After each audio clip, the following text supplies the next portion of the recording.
Hey YouTube, it's Luke, and this is my deck tech for Abzan Aristocrats in Modern.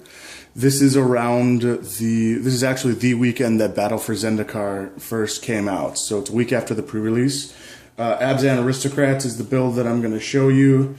It's been around for a while, but it's kind of been rogue, and I think it's pretty good in this meta right now, where there's lots of control decks and lots of... It's either Zoo sort of builds and Affinity, and then there's Twin and Tron, but then the rest is all control. So basically, the idea behind Aristocrats is to drop a bunch of creatures that when they die, they make more creatures, and then every time something dies, you have creatures out there that punish the death through draining of life. So I'm going to quickly go through the mana base because it's not that important. I'm running 21 lands. It's a little lean, but I've got other creatures and things that kind of help fix that.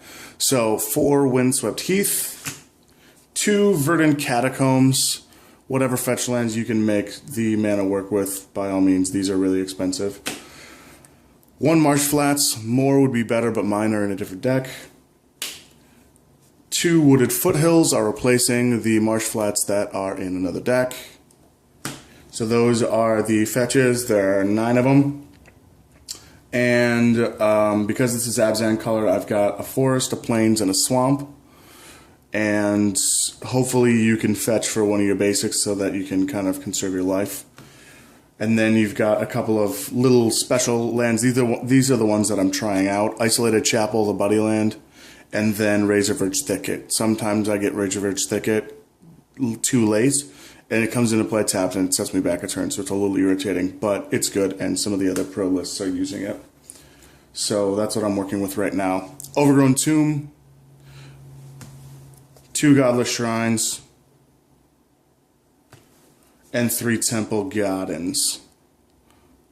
And that is the mana base. It usually works out pretty well.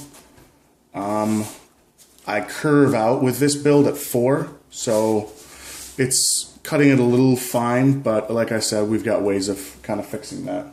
Let's go on to the creatures. Like I said, there are some creatures that help drain life or punish your opponent for your creatures dying or for when you deliberately and intentionally kill your creatures.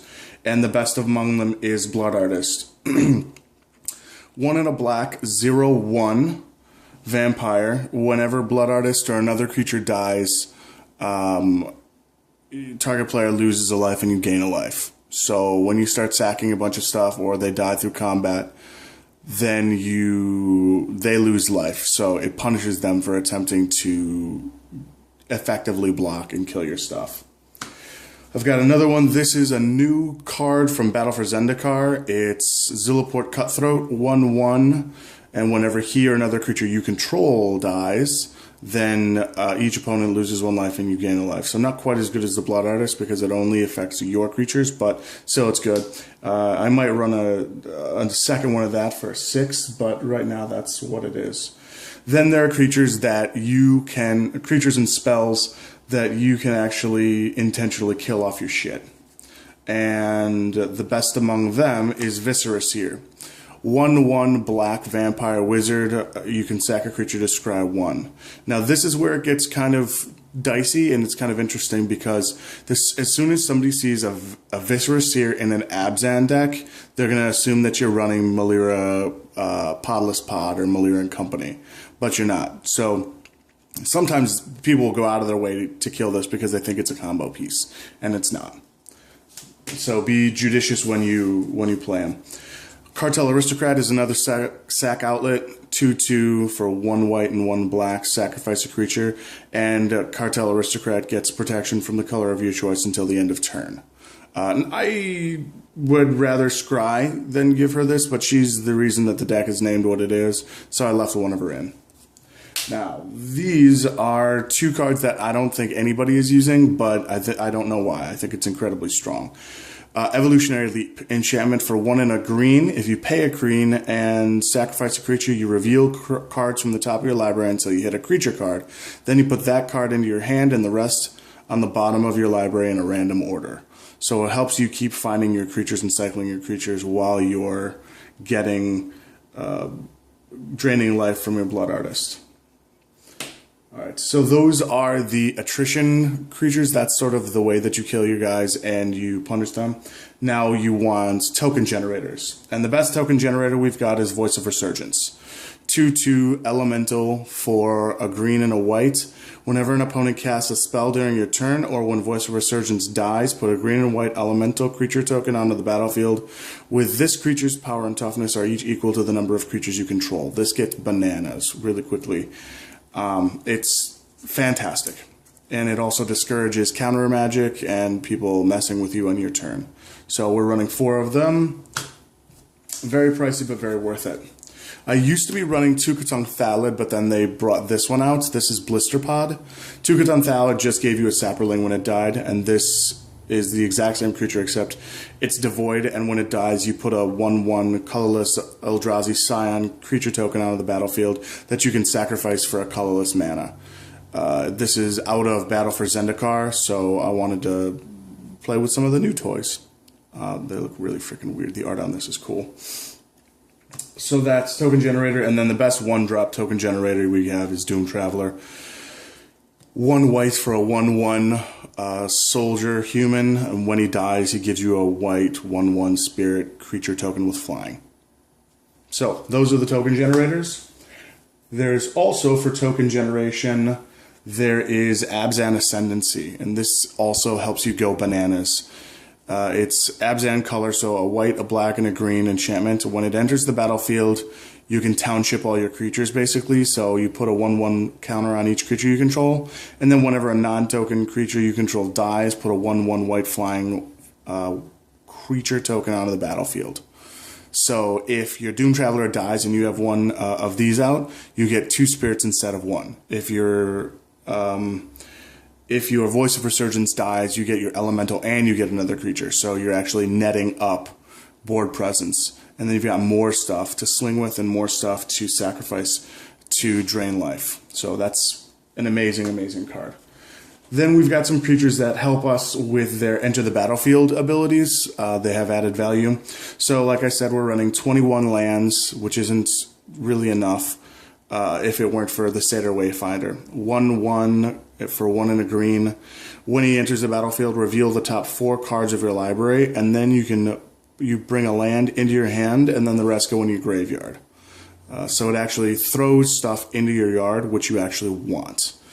So we're running 3 of those, and then we're running 3 Tide Hollow Scullers.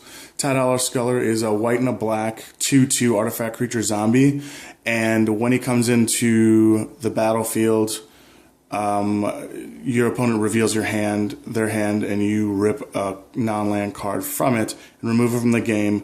And then if they kill, or if Tide Hollow Sculler dies, then they get that card back. But this is a cool thing that you can actually do, which is while you have that on the stack, you grab a card, you exile it, and while this is resolving, you sacrifice it to the Viscera Seer. So the second part of this card never goes into effect. So that card is effectively exiled forever. And then your Tide Hollow Sculler is in the yard, which is kind of where you want it. And then the last one is Eternal Witness. These can be collected company for, which I run, and then it helps you get stuff out of your graveyard if it's not a creature.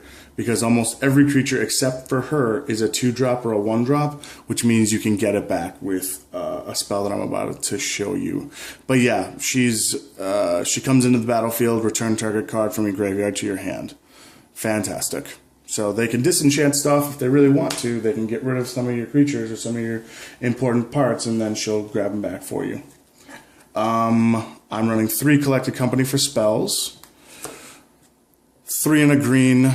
Instant, look at the top 6 cards of your library and put 2 creature cards with converted mana cost, 3 or less from among them onto the battlefield, and then put the rest on the bottom of your library in any order. Fantastic. So you can do this in attacks or blocks at the end of their turn. Just awesome. A way to really get very aggressive and explosive with this. Lots of extra tricks. Now, when I said that it's good to have stuff in your graveyard, this is why. Return to the ranks. Double white X Convoke, so you can pay for it with tapping of some of your creatures. Return X target creature cards with CMC 2 or less from your graveyard to the battlefield. So at the end of your opponent's turn, you could sack all your stuff to the Viscera Seer, get your tokens. Then on your turn, you play Return of the Ranks, convoke your tokens, get your stuff back, and sack it again. So you can sack it to either scry for what you need, or you could sack it and just deal them super amounts of damage with the Blood Artist. The only creature, like I said, that doesn't come back, and I wish it did, but it doesn't, is the Eternal Witness. So this is also a very powerful card. And then a little bit of removal, Path to Exile, and Abrupt Decay, just in case you need to get rid of something ugly. Now, let's look at the sideboard. This is the sideboard I currently have. My sideboard's always changing, as will yours, depending on what your meta looks like. Grixis, like I said, is a big thing, so Scavenging Ooze comes in against anything that people would want to Snapcaster, so Lightning Bolts, Serum Visions, that sort of deal. And then it gets into a big beat stick, and you can Return to the Ranks for it, and you can collect a company for it as well. Stony Silence, 2 Stony Silence against Affinity and Tron. Tron, I can imagine, would be a very, very bad matchup, unless you find a way to rip away their Karn. So, activated abilities of artifacts cannot be activated. So it hurts their expedition maps, it hurts their eggs, and it hurts their O-Stone. Worship is another one. I run 2 worships. This is in case I need to save my life. 3 and a white. If you control a creature, damage that reduces your life to less than 1 reduces it to 1 instead. This is really cheap, but it's freaking hilarious. People just look at you like, really, dude, you're playing that? And then you give them a shit-eating grin and proceed to sack all your stuff and drain them for life at your leisure. 1 Abrupt Decay. It probably should be more. If you have a very twin-heavy meta, then I would have more of this so that when they flash in something at the end of your turn, you can get rid of it. 2 copies of Choke. This also hurts Grixis and any Splinter Twin model islands don't untap during their controller's untap steps. And then Stain the Mind. This is actually a very underrated card. It's a surgical extraction you can convoke for. It's like a Slaughter Games, really, is what it is. So convoke for 4 and a black, name a non-land card, search target player's graveyard, hand, and library for any number of cards with that name, and then exile them, and that player shuffles his or her library. So it's great for Splinter Twin. You can rip the twin out of their hand or their graveyard. You can get rid of Karn. You can get rid of Blighted Agent if you're dealing with Infect. This is just a really great all-around workhorse. And then I've got some additional slots that I would probably get rid of. Sundering Growth helps with Bogles, and it helps with Splinter Twin, Affinity, and sort of Tron. And then it populates, it gets you a creature. It gets you a token. But these should be like Burdenton Forge Tenders or Path to Exiles.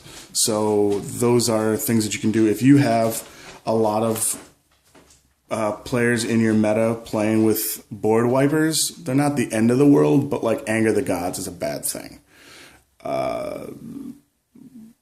Night of Souls Betrayal just wrecks us. So those are things that should be gotten rid of. So Maelstrom Pulse, Abrupt Decay, or Path to Exile are probably things that you want to use in those situations. If you have a lot of Infect, then you might want to throw in a couple of Maliras.